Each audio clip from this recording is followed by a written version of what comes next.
what does the best flight school in the country look like? Having a PSI testing center on site, having a pilot shop, having a medical examiner on site. You got to have financing, or like 80% of people can't come to your school, and pass rates, all of these different things. Being a 141 flight school, when a student spends $1 here, they can get the most value compared to any other flight school in the country.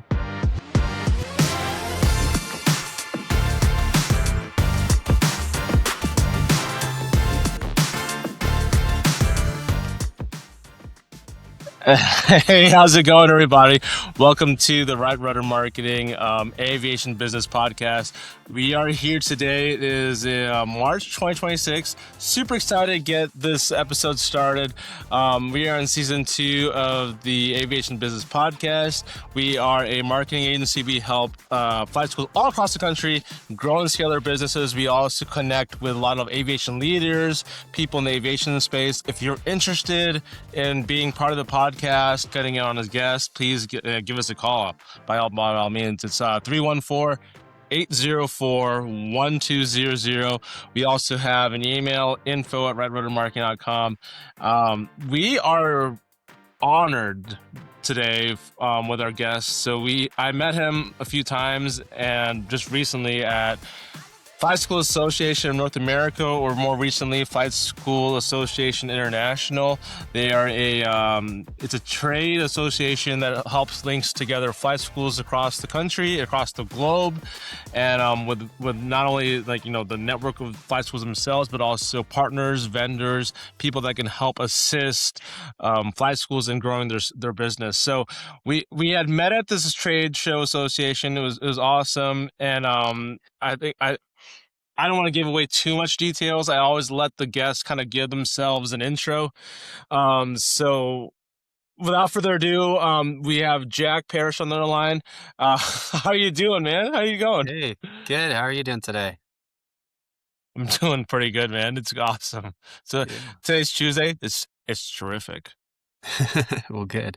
Yeah, it's good to see you again, and it's great getting to know you at FASI now, I guess is how we're supposed to say it. So I was talking to Glenn. I'm like, did you purposely choose FASI as the acronyms as like AI, like to keep up with the new people? I don't know.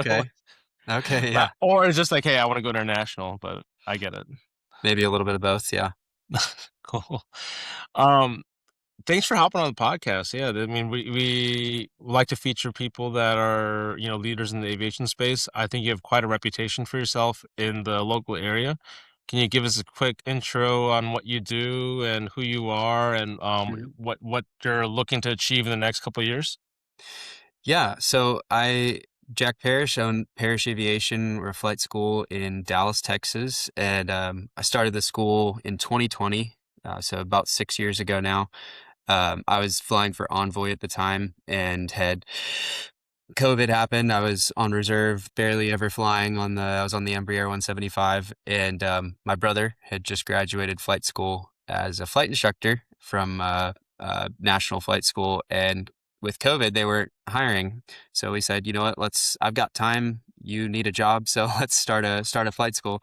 And so I was on the business side. He was the first chief pilot. And 6 years later, we have 12 airplanes. We've got 9 more on order currently, looking to place another order now, and actually opening a second location on Monday. So pretty exciting stuff. Love what I'm doing, and it's pretty cool getting to, help people go from just graduated high school and now seeing them at the airlines is pretty awesome. That is pretty awesome. So you have a lot going for it. You got you're expanding your fleet. You're expanding to a new location as well. Mm. Like, what do you think is like the number one contributing factor that helps you kind of go from like maybe level A to level Z? Mm. Or no, I don't want to say Z, but maybe MNOPQRSTUV. Sure. Yeah, not quite to Z yet. Well, I think just on a practical level, with the details of owning a flight school, in-house maintenance is a huge deal. I don't think a flight school can really break even for very long without in-house maintenance. So Yeah. it's a big deal. It's a threshold that any flight school owner has to cross at some point, ideally around 4 or 5 airplanes, and bring that in-house. It just helps so many things, not even just cost, but keeping the planes flying and having a reliable standard for your maintenance. So Hmm. that's a big deal. And then I'd say just having the right people on the team. We've got it's fun bringing more and more people onto the team as we grow, getting to have more roles, but having the right people on the team who are very committed. We have a phenomenal team, people who everybody's really bought into the idea that we're making dreams come true here, getting people into a jet. So Yeah. It's quite the goal. How did you? We kind of skimmed over the story of like you kind of went from, I started my pilot journey, then I started a flight school. Now we're like expanding. It's like it was a really kind of big overview of it. How yeah. did you get started? Like what got you into aviation to begin with? What was your inspiration to even like take the first step? Like Mhm. where was your head at the time? Yeah, well, I didn't really have a choice. My dad was a fighter pilot in the Air Force, and he's a captain at American currently. Doesn't have much time left. And then my grandpa, his dad, was commander of the Thunderbirds in 1973 and 74. Um, and so I grew up learning to fly from my grandpa. He had an Aeronca Champion, which That's I sick. thankfully was able to inherit. It's pretty special to me. It's the plane I learned to fly, and we have it here. Um, and then he had a Stearman as well, and his dad was also a pilot for the family's dairy farm up in Illinois, and so he just had some little airplanes for the family business to fly around. So it's really in the family, in the blood. And now my younger brother, my brother-in-law, like the whole family flies. So that's how I got into it. And so after high school, went to flight school, graduated, went and instructed for a few years, and then went on to Envoy. How did you go from Envoy to Paris Aviation? Yeah, so I will never forget being I was at a coffee shop with my best friend, and Yeah. my hands were shaking because I was sending an email to the chief pilot at Envoy, sending in a resignation letter Oh shit, to dude. yeah, and I'm there with my friend, and he's like just encouraging me to bet on myself, and um, so yeah, just totally took a chance on throwing away an amazing career, the career that I now help people get into. But looking back, I'm so glad that I did it. I do miss flying the jet occasionally. I went back and ended up flying a 767 for a little bit. And I don't know, we may do a 135 operation down the road. Who knows? There But you go. but yeah, so that was my transition. 3 years at Envoy, and it was 2022. So 2 years into the business, I resigned and then bought out my brother, and he moved on to the airlines. We traded places. Oh, you traded places. Got Yeah, it. So yeah, there's got to be some like lead up or some like context and background because no one just submits like their 2 weeks before like anything. mm, There's always a build up towards it. There's always kind of like, hey, I've been thinking about this for like a little minute. I think this is where I want to go in the next 1 year, 2 years, 5 years. So mm, like, what led you from? I don't know what position you were at Envoy, if you were a captain or a first officer, but if you were working on Envoy for a bit, you're flying the jets. How did you like what convinced you to say, "Hey, I want to go to GA. I want to help, the flight schools. mm, I want to help people become pilots." What kind of inspired you to go from that to, where you mm. are today? Yeah. So my experience, I won't name names, but I went to a national flight school, and they did some things really well operationally, but they were leaving a trail of hurt people Fair enough, financially, fair enough. for Yeah. different reasons. That Yeah, fair like enough. you've you've got to be careful with enrolling in a flight school. You can get financially messed up if you're not careful, and whether it's that or Mhm. just people, there's a trail of destruction that you could see behind, and so um, I I saw that That's not good. yeah, I It's saw not good. that experience, and not everybody has that experience, but um, was like, Yeah. I don't think these are exclusive of each other. I think you could be operationally excellent, and I think you can also take care of people and really try to get the best outcomes for everybody that steps in the door. So it was kind of a combination of that, and then as the business was building over those couple years and getting to a point where, um, was able to actually start paying myself a little bit, and transition into it. So. Yeah, it was a couple year process of like, should I take the leap? Understanding that it could r- r- really hurt the airlines as a future fallback because, like, yeah, I Mhm. I could go back, but I'd be starting over with Yeah, seniority. you'd restart your seniority, right? If you would Yeah, go back. Yeah. yeah. So you're in charge of Parrish Aviation, right? Is that Mhm. so it's kind of breaking the headlines now because you're expanding, you're going to different locations. How, when you took it over, it is a different story, right? So what did you do from taking it over to like, hey, here we are today? Mhm.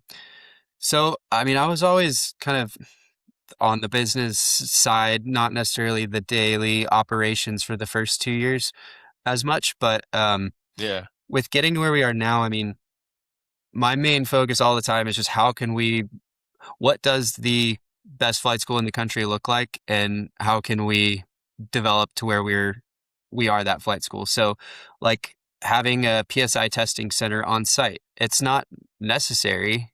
You don't need Hmm. that to go to flight school, but it's just nice. It's nice to have having a pilot shop, having a medical examiner on site.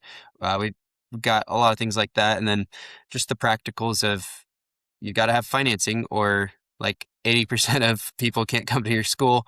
Um, and pass rates, all of these different things. Being a 141 flight school, I mean, I had my application in for years with nothing happening, and now we are thankfully 141 school, and our next location will literally be 141 from day one. The inspector, I'm Hmm. meeting them there on Wednesday to do our 141 inspection at the new location. So there's a lot of things like that that just been building and building and building. How can we produce value so that when a student spends $1 here, they can get the most value compared to any other flight school in the country? You bring up a good point here. So like 61 versus 141. So like Mhm, what? So there's two aspects of it, right? In one aspect, you have the customer, the student pilot. This guy just wants to become a pilot. He doesn't care about 61, 141. It's like mhm, I just want my certificate. I want to fly. I want to go in the airlines. mhm, That's this guy right here. On the other hand, you have a business, you have a flight school, you have us, for example, mhm, and we can offer th- that intended goal in different ways. And there like, like as you described, there's the 141 route, the 61 route. You in particular have chosen to go the 141 route, right? mhm, So what led you to make that choice, then the decision to go to the 141 route? And is it best for everybody? What are the use cases for any flight school out there that, that's thinking about growing? Is 141 right for them? Why did you choose 141? mhm. Yeah, I think it's a really important question for anybody that's looking into flight school, and it's a very technical question. Like, you mean I have to go and dig through like a book of regulations to find out the answer to that when I'm don't even know where to look? Um, we chose Part 141 because of what it does for the student, as Yeah. far as open doors. The actual training, there are benefits, but you can achieve those benefits without being a Part 141 school, just based on your curriculum and your systems that you have in place. But as far as open doors for um, a student who needs financing is limited if you're not 141. You can offer them more. A student who wants to do certain university partnerships would be limited if you didn't have that, and so forth. So there's various open doors that are very important, I think, with the 141. But it does also guarantee that the operation is going to be structured to a certain degree.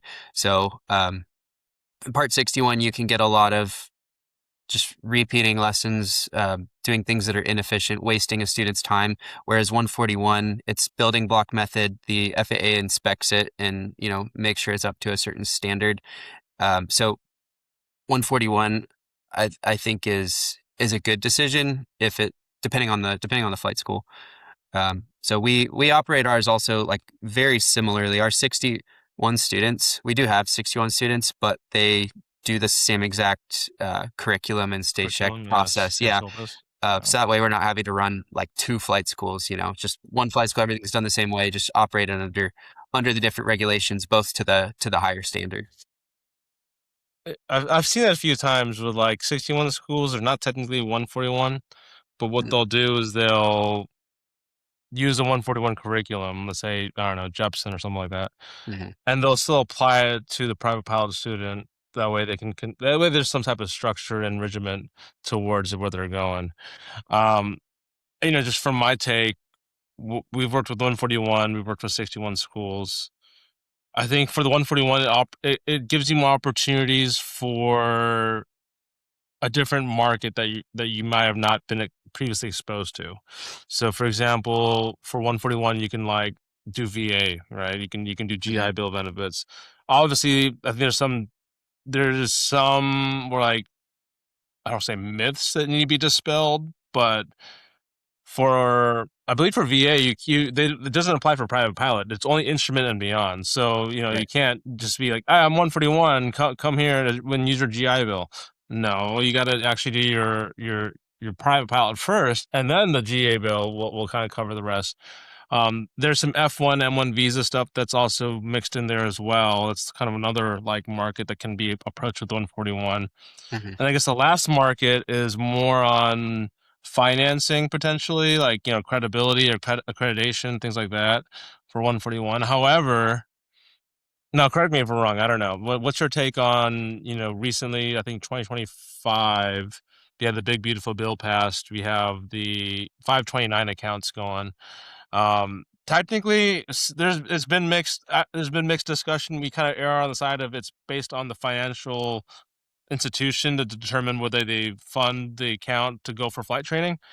mhm, I don't know. What's your take on kind of 529s and also just in general, like other benefits for 141 schools? mhm. Yeah, 529 has been great. We've been starting to see a lot of that, which is fantastic that people can use it now. As far as 141 with that stuff, I mean, like I guess like I said before, it opens a lot of doors. It's I think hard for a flight school owner to remain Part 61. I've talked to people who like, oh, I don't want to deal with the extra paperwork, the record keeping, whatever. I don't want someone looking over my shoulder every 5 minutes for with the FAA. But our experience has been phenomenal with the FAA. Actually, I know that may be shocking for people to hear, but our I don't our think it's shocking at experiences, all, man. yeah, I work with 141 schools too. They don't get bugged by the FAA nonstop. I think that might be a myth we need to dispel here. You're 141. It's not like you're bugged by the FAA. Yeah, there's certain reports, certain documentation you gotta do, but I don't think you're being bugged. Like, yeah, maybe it depends on the inspector or the FSDO. Yeah. But no, our that's probably experience what has it been is. yeah, our experience has been great. Our primary inspector in particular, I think has a very good idea of the way of what their role is in really making sure that they're not necessarily here to be the police so much, but I Right. mean, in a sense they are, but more so being being somebody to walk alongside the school. Is kind of how our experience has been, which has Yeah. been really nice. They've been super helpful, and I'm seeing them next week. They're doing a site inspection and then also a check ride. We're adding one of our instructors as an assistant chief on the certificate. Um, so yeah, 141. I think if a flight school owner was asking, don't be intimidated by it. I think you should do it. I think that it's foolish not to be honest. But as far as a student, I would say don't just take it at face value of 61, 141. Those don't mean the same thing at every school. So Yeah. you Okay. could ask to see the curriculum, you could ask to see the schedule, you could ask to talk to students. Um, ask to see behind the curtain a little bit for what that actually means when they say they're 141 or 61. Yeah, I mean, I feel that you have 61 schools trying to be 141 schools. They have and they go by the syllabus. Then you have 141 schools that are technically 141, so they should be going by the syllabus, but they kind of don't. I mean, they Mm, repeat lessons a lot of times, you know. mm, I feel that 141 status just allows you have to pass cert it. Maybe this is a really hard take, but my take is that like 141 is you have to meet certain requirements, you get the documentation in place, and then you can exercise certain privileges as a 141 school. Now, a 61 school can act as a 141 school, but if they have not been, like given the seal from the FAA, then it doesn't matter if you like do the 141 stuff. But like at mhm. the same time, it's still good practice to do the 141 stuff, right? Yeah, totally. Yeah, yeah. Actually, I love that. You're making me think of something of like it's not that the school has the 141 certificate, it's how the school had to mature to get a 141 certificate. And Right, that yeah, is a right. huge part of the benefit. Yeah. So there's a lot of flight schools across the country. IBIS World Data Report said 1,100. FASANA or FASI, they say 1,500 to 2,000 schools across the country. Hmm. Um, there's all these schools out there. W- How how can we, as let's just like other flight school owners in the area, how can we help other schools train more pilots? Do you think there is a shortage out there? Do you think that there's anything that we can do to help grow people's schools? What have you done at Parrish Aviation to grow your school to be such a multi-location, expanding your fleet? What are some of the tips that you can give to some of the people listening to this podcast? Mhm. Well, it's a big question, I guess, to grow the school and how to do that and produce the pilots. Um, hmm. Let's see where to even start with that. We've It's a got big one, right? Yeah, we've got some, I guess, some stuff on the business side and some stuff on the flight training side. So I'll start with the business side. Let's start with the business side. So Okay. there's obviously like, growing a business is one thing, then Mhm. training the best pilots is kind of another thing, right? So Yeah. let's go to the business side first, and let's transition to the pilot side. Okay. Okay. Yeah. So on the business side, I think that the flight training industry is very immature as an industry with processes, with software, with everything. I mean, you're in the marketing business. I'm sure that that's something that you've seen of, hey, school, what are you doing for marketing? Nothing at all, or very little, or what does Right. SEO even mean? Like, I'm sure you've heard some of those kind of things. So I think there's some maturing that could happen in the industry with just processes and systems and the way that we run the business side of things. Um, so there's a lot that goes into that, but even like, you know, running ads or different things or having somebody trained with how to answer the phone and help a customer instead of it just all being a, a pilot that's winging it and doesn't really know what they're doing. So on the business side of things, I think just being intentional with having a set process for things and training your staff on things is a big part of that. I guess on the flight school side of things. Before we go to the flight school side, Okay. that was a big piece right there. So and that's what we work on. So I kind of want to focus on that Okay. for a Yeah. bit. Yeah. So the business side, you talked about your sales process. You talked about marketing a bit. You talked Mhm, about how to talk to people, how to talk to customers, how to talk to flight schools and prospects. mhm, This is obviously a aviation business podcast. I kind of want to know a little bit more about how you, as Paris Aviation, did that mhm. to grow at a level that you're at. Okay. Yeah.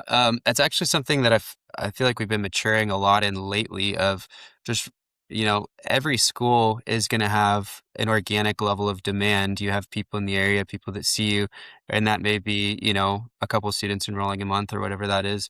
But I think that it's a responsibility of the flight school to put themselves in front of people because, I mean, the great thing about owning a flight school is you are really blessing people's lives if you're doing it Yeah. right. And like you are taking somebody from having no career, no income potentially, and giving them a career where they're going to be in the top 1% in the world, which is, and in the country even, which is True. amazing. That's just true. So, Yeah. I mean, at the major airlines, the compensation is insane. So how can we get them in the door so that so that they know about us? Not tricking people into doing it, but if they want to be an airline pilot, how can we put our school in front of them? Because we genuinely believe that we're going to do the best job out of any flight school in the area. Bro, I And love then, that. That's sick. That's good. yeah, so I mean, it helps it when you're trying to, talk somebody through it and help them make a decision. If your team really believes that you are the best option for them, then it's helpful in that case. But not just getting them in the door. And then, I mean, we have somebody on staff whose whole role is student success. So her job is after they enroll, making sure they get to the airline. And so, we don't just want to get them in, take their money, and all right, thanks. It's how can we get you in and get you into the right seat of an Embraer 175. So that's an important part. That's a luxury now of the growth that we've had. We can kind of grow the team, and instead of me wearing 30 hats, everyone's starting to wear fewer and fewer hats and be able to have more specific roles. Um, I love but that. yeah, I guess does that answer your question? Yeah, no, I especially like the part where you said that you had a specific. It doesn't have to be a team member. I know for you, it's a specific team member, but it's like you have energy going towards after you get your CFI, after you start building your hours. There's something in your business and your organization that is helping these CFIs or people building time to get to the first officer regional position. Hmm. I think that's something I see that on occasion. I'm not saying it's like not Yeah. non-existent. Um, a lot of that's a missed opportunity. I think a lot of flight schools and a lot of our customers and flight schools that in general in the area miss out is like how does a mom and pop shop 61 or 141 start interacting with, let's say, Republic Airlines or Envoy or Mm, WestJet or things like that, or those type of relationships, or even like not even like regional airlines, maybe even corporate flying like 135s, like NetJets or something like that. Like, mhm, how do we help encourage the flight schools? Because in a way, we are a stage in the pipeline, right? We're the we train the pilot. From the pilot, then you go to, let's say, regional. From regional, maybe you go majors. You also have another pipeline that's a military. You have other pipeline, say a corporate, whatever it is, right? mhm, How do we at this initial root point right here go from okay? Congratulations, you have your private instrument commercial CFI. You have 1,500 hours. How do we help you get to the airlines? How do we help you achieve your goal? The whole mhm, reason we sold you on going and training at our flight was this goal, right? How do we go after our training ends? How do we get them to to that second point? So I mhm, loved how you said you had you dedicated a specific team member that gets them to that point. mhm, Um, yeah, I think that was pretty awesome. And then another thing that you said as well is like you're trying to put it out to the market that you're available. So things that we do here at Rotor Marketing, that's where we help out, right? We do mhm, the website, we do SEO. You mentioned SEO a few times as well. Kind of just br- tell me a little bit about like what you do as far as how you marketed your school to mhm. get additional student pilots, and how you helped become one of the or how you became one of the more dominant forces in the Dallas area. So when I started the school, I was still at Envoy, and I was flying through the airline, go on a trip, and I would just take videos and post them on TikTok, like day in the life of an airline pilot. So, if there's anyone who's flying at the Sick. airlines, whether it's a flight school owner or a graduate or someone they know, whatever, something like that, takes like 20 minutes of your day to do that and post it. Just, you know, do a little voiceover, something like that. So that worked really well in the beginning to get some stuff going, because when you start, nobody knows about you, nobody trusts you, you have zero social proof to show anybody of like, hey, look what we've done. So it's hard to get going. So we had some videos that um, got substantial views, like 800,000 million views on a couple videos, that helped get the ball rolling. So I would say that's the lowest hanging fruit. That's free. anybody can post a video for free. um, so that's highly recommend. We now have somebody whose only job is social media, which is great. But um, I mean, SEO is a big deal. It's something that I'm definitely still learning. The generative search engine stuff with AI now as well is a big deal. I Right. think Yeah, yeah. you have a talk coming up about that, right? Tomorrow, Tomorrow. shout Okay. out on the Plug it. podcast. Yeah. It's tomorrow. We have a webinar on AI and search and all this stuff. Hop Yeah. in. Very important. Hey, yeah.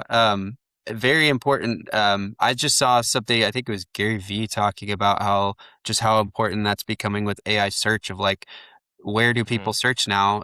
A lot of people are searching on ChatGPT, and if your website isn't showing up on there, then your organic traffic's going to start dropping. So, yeah, I have a Love that. checklist. It's literally right there on the Oh, wall behind my okay. computer, and it's a checklist of just regular things we're doing. Some of them are daily, some of them are weekly, some of them are monthly, some of them are quarterly things that we're doing to just have to be like a constant dripping water on that stuff. Because just working really hard at it for a week isn't going to do anything. You just have to constantly be developing that in the background for years to make a huge difference. Not something that's going to change significantly overnight, but if you're consistent Yeah, with it yeah. over SEO time, it takes starts a to move while, the you know. needle.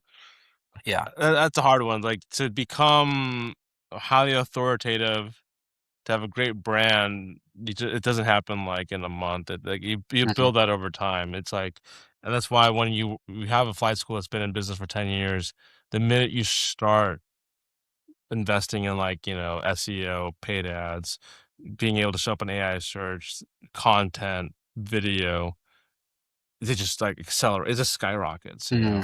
Compared to news, and this is, I mean, no offense to new schools that are hopping out there. I think you should get in the market if you like flight training. Like the new schools, they don't have that longevity. So what happens is we do the same tactics, but it's a slower like rate of acceleration. Hmm. So so it takes like 6 months to a year to even 2 years to even see like the results that could only taken like maybe 2 to 3 months with like an established school. It Oh, was just well. crazy, because like they've been in business and Google, AI, all these people like trust them, right? Hmm. So um yeah, that was a pretty good like marketing piece there. I love that. Thanks, Jack. Yeah. Um, Yeah. we kind of went from like the business side of things. I'm sorry, the business side of things. Let's talk about kind of the flight school and operation part, right? So Hmm. you're expanding. You have a new location. You're also investing in a new fleet. Hmm. What I'm hearing, it's Sling. Is that what you're going for? Sling. Yeah. Yeah. The Sling Why the NGT. sling? Hold on. Why are we going with sling? There's so many options out there. Yeah. So, we did a lot of research. I firmly believe, and this is being recorded, so we're going to find out. There's accountability if I'll be right or not. I firmly believe that the Sling and platforms like it are the future of general aviation flight training. There's a couple reasons for that. One is now with Mosaic, it really has opened the door for this specific, type of aircraft Mhm. to exist in the flight training area. So costs are less to some degree. We've got a Rotax engine that burns half the fuel of a It's like 4 or 5 legacy engine. gallons, isn't it? 4 or 5 gallons It's an hour. 3.5 gallons an hour Jeez, for man. the 12 IS engine. Yeah. All So right. significantly less fuel. I mean, and it's weird too, because like the first time you fly it and you take 5 gallons per side for a flight, you're like, wait, that's my well, how much I should come back with. But that's like how much you're taking off with, and it's totally fine. Like your minimum VFR day fuel reserve is less than 2 gallons in that case, which is weird. I'm still not used That's to that. weird, man. Yeah. That's weird. Yeah. So I've never that's flown a sling, so I gotta get schooled on that stuff. So I apologize for my ignorance. no, yeah, it's it hasn't been able to be adopted broadly across the market yet because of the legislation. Um, so yeah, that's a big deal. The the availability, like if I wanted to get a Cessna or a Piper Archer right now, I would have to wait years to get it. and it would cost about True. twice as much as a Sling. Yeah, we just picked that one up in Torrance, and the second one is ready. So that was the first one. The second one's already ready. It's got all the branding on it and stuff. Um, so That's the awesome, man. the avionics, though, we've got the full Garmin suite, the Garmin G3X, the GFC 500 autopilot, everything. So our students are loving it. We've already got it flying 3 or 4 flights a day. We're still kind of building it up to full operation. But yeah, everybody that's flying it is like every time it's flown, they love it more and more and more as they're getting used to it. My favorite thing, Is this something you can order from the factory, or you have to build it yourself? Isn't it like an yeah. experimental type thing? Again, I apologize for ignorance. Just please school me. No, yeah, you're good. So you can do a build with them. I guess plug for Sling. They're a fantastic company. You can do a build with them. Um, the best customer service ever. But I would, for a flight school, I don't think that would make sense. You can buy them from the factory, which is what we're doing. So these are factory built. These aren't like home built, experimental, anything. We're buying factory built airplanes that we fly into LA, we drive to the airport, we get the keys, and we leave. So yeah, and these planes are super comfortable too. They're a little bit smaller than like a Piper Archer, but when you're actually sitting in it, there's tons of room. It's super comfortable. They've done so much for the design to where even the seats are at like the perfect angle to be the most comfortable possible. Whereas like a Yeah. Cessna 172 is just basically just flat, and it's after an hour or two flying starts to get pretty uncomfortable. Whereas these, I mean, I flew the first one back with our chief pilot, and Yeah. 8+ hours, and we're so comfortable the whole time. So my favorite thing is the stick. It's a stick instead of a yoke. It's a stick instead of a yoke. Yeah, and it's It's got not one of the side sticks, is it? Not like one of these no, no, no, ones. no. It's a real stick. It's like a real stick. Yeah, it's got This the is a real stick. This is a fake stick. yeah. Gonna piss off all the A320 pilots over there. None of that fly-by-wire stuff. Yeah, but it's got the electric pitch trim on the stick. Okay. It's got the autopilot disconnect and the push to talk. So everything's right there. That's pretty sick. Very, very simple. And so yeah, I'm loving flying it. My team that's working behind the scenes, to produce this podcast, they're asking me about gliders. So Mm, I think you have some relationship with gliders. mhm, Is that a pathway from gliders to like maybe a private pilot and then career, or is there some involvement with you with gliders that mm. you want to share? Yeah. So I I really am a big believer in gliders. I mean, Captain Sully, right? He's a great example. He Hmm. landed the jet, couldn't be replicated. He landed the jet in the Hudson, and had a glider background. So Yeah, we have a glider in the school, and when a student starts with us, we don't force people to do this, but I highly recommend it when they start. We don't charge anything more for this or anything like that, but it's a special program of their first 5 hours or their first 5 flights rather are in a glider, and then their sixth flight is in it's an upset recovery flight. So that's their first introduction to training, and at the beginning, so it's like three things. The very beginning is it's like a hyper focused ground section on air traffic control, so that when they get into the plane, they're proficient with their radios already. Because what we've found is that is the biggest thing in the plane that slows down somebody soloing. So if you want to solo fast, get good at the radios before you get into the airplane. There's products for that, plain English, the different products for that. But Shout out to Plain English, by the way. So we love Plain English. nice. You mentioned them. I'm like, hey, Maram, he's gonna hate me for not shouting him out there. Yeah. Plain English, if you need help with radio comms. Yeah. Sorry, I, sorry I, to have, interrupt. I My haven't bad. used them, but I've They're not heard. sponsoring this video. They need to though. Yeah. I haven't used them, but I've heard good things. I've been recommended to use them if there's a student who's I love struggling it too. with English and stuff.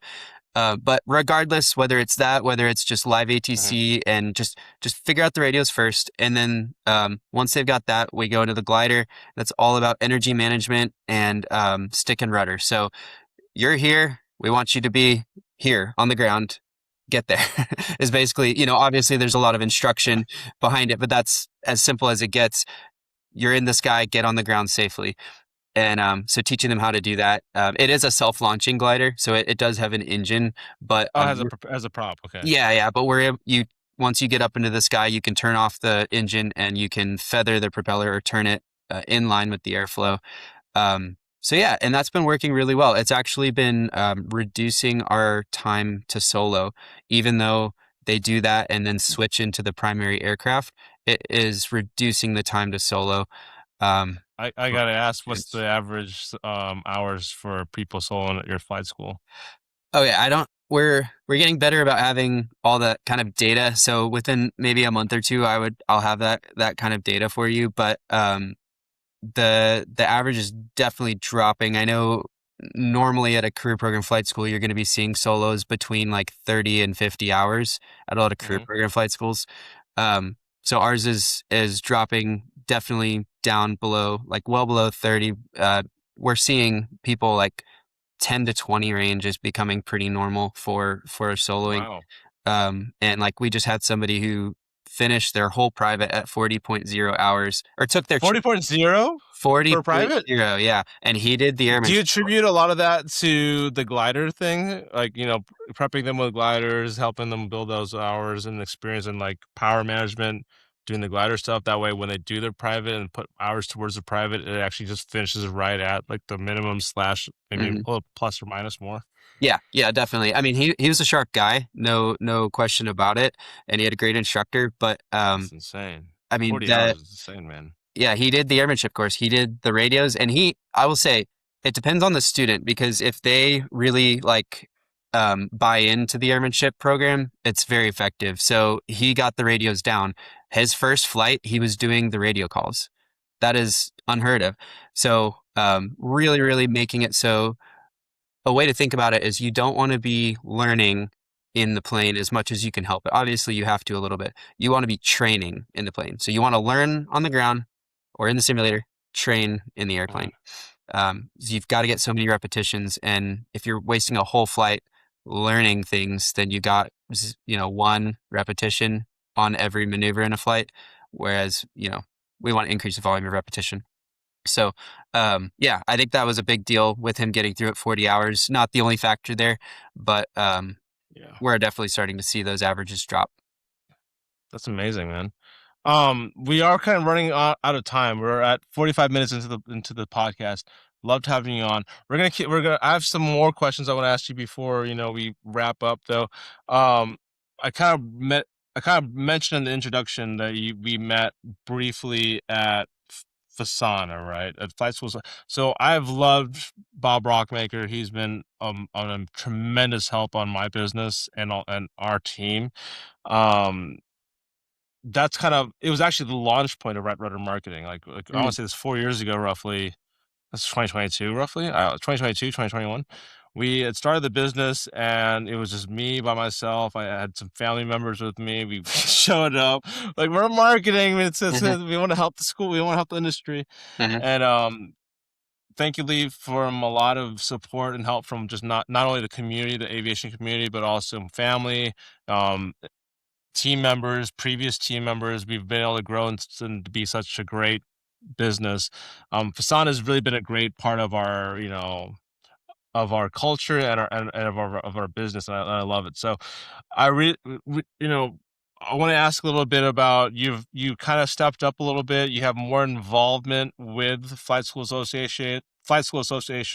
Can you kind of brief us on like what FASI is, what the mhm. whole thing is about, and what's the kind of future plans coming with Fasana and FASI? Yeah, I would love to speak on this. I will say I'm relatively new to my involvement with them as newer than you are. You've been associated with them longer. So I don't know that I can speak the most clearly to the goals down the road. I know, the transition to the international and wanting to um, really take what they're doing to the whole world, which is not something that's like, okay, let's start this. They already have a lot of relationships.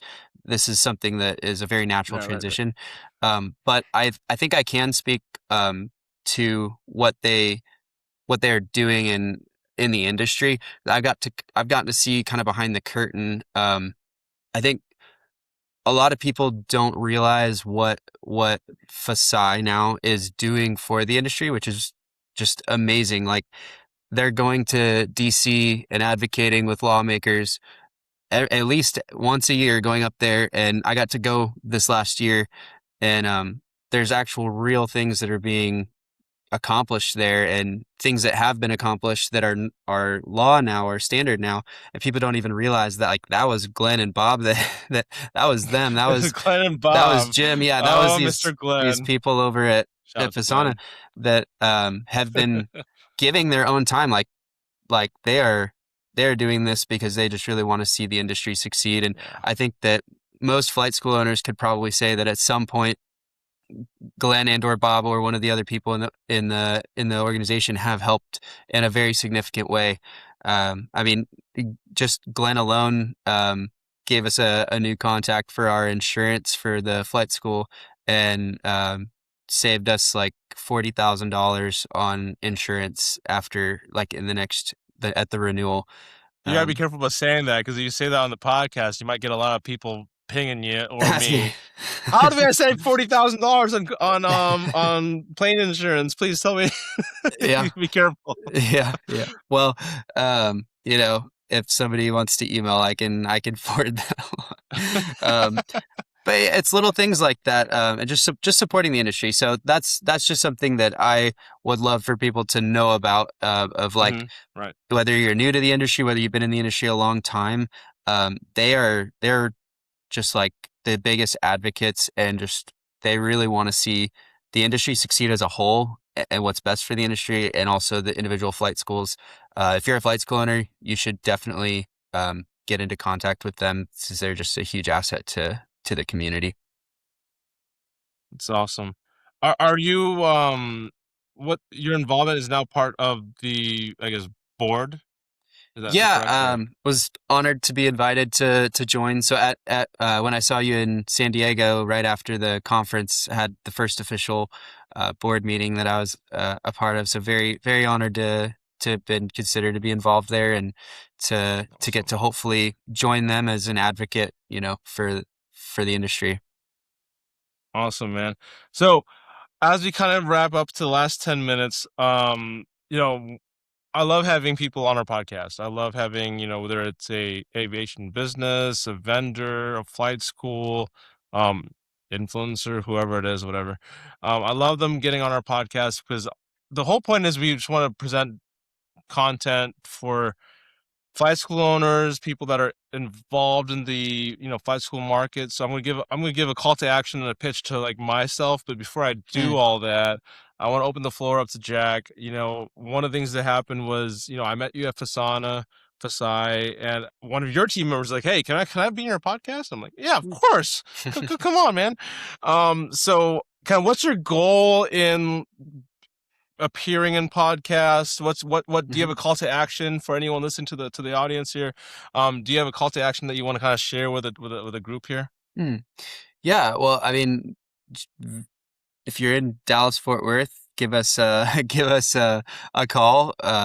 We're here if you're interested in becoming an airline pilot, but also just if you have questions, if you're in uh, Northern California and you have a question about being an airline pilot, we want to be here to support people. So reach out. You can get our contact through the website very easily. DM us, whatever, and happy to help get you some answers from a pilot. Before I go to my pitch, I want to go on. I want to keep going on yours. Mm, So Dallas, Texas is a big area, right? Texas is huge. hmm Dallas in particular, I think over in the east you have Mesquite, you have kind of go over the west, mm, you have Fort Worth. Um, there's a lot of flight schools out there. Why should anyone choose to go to fly at Parrish mm. Aviation? What's the kind of for Parrish? Yeah. So, I mean, it's getting easier and easier to answer that question as we develop and add more and more things, to where I'm getting to the point where I feel like, you know, here's the facts. I think it's a pretty obvious choice, but make your decision. We we have an extremely high pass rate. We are going to be applying for self-examining in July. I expect that we will get that for our first course in July. So that's a big deal. If you enrolled now, you'd get the benefits of that. I could do your check ride if that happens. Additionally, just with our pass rate, our flight instructors get a pay raise if their pass rate is high enough. So your instructor is incentivized for you to succeed. We're not just trying to push people through. Like their compensation is tied to you doing well, which I've heard of other schools doing that, but that's not necessarily the standard. And then just having everything in one place. You don't have to drive across town to go do your written test. You don't have to drive across town to get your medical. All of these things that can be done here in one place with an awesome community. You're not just a number here. Everybody's going to know your name, and really, really want to see you succeed. What's the best way they can reach you at? So I think my team has been sharing some stuff on the podcast window here. What's your website? You got an email, phone number? What you got? Yeah, so I think I just saw the phone number up there. Website works if you want to reach out with the form on the website. DM us on Instagram, just Parrish Aviation on Instagram. Whatever's easiest for you. Reach out to us. If you want to text us at the number on the screen as well, you can text or call that number, and we'll answering the phone right away. Oh man. All right. Before we end this podcast, just want to give a shout out to Jack. Thank you so much for hopping on our show. I love featuring flight school owners. I love, because here's the thing, like our main target audience is flight school owners. We want to show, the hardships, the positives, the negatives, everything in between. How do we become the best flight school and have the greatest impact to the future community to train more pilots? If you're interested in being a guest on the podcast, if you're a flight school, or you're maybe helping the flight school industry, I'd love to have you on our podcast. Give us a ring, 314-804-1200. There's also an email, info@rightruddermarketing.com. A little bit about Right Rudder Marketing. We are obviously a marketing agency. We help flight schools all across the country grow and scale their businesses. We do website design, SEO, AI search, CRM tools, reputation management, paid ads, Google, Facebook, Meta, all that type of stuff. If you're trying to get your name out there, if you are trying to grow your flight school to the next level, highly recommend checking out rightruddermarketing.com. Give us a call. Hope to see you guys next time. It's been a great pleasure hanging out with Jack. We will see you guys in the next episode. See ya.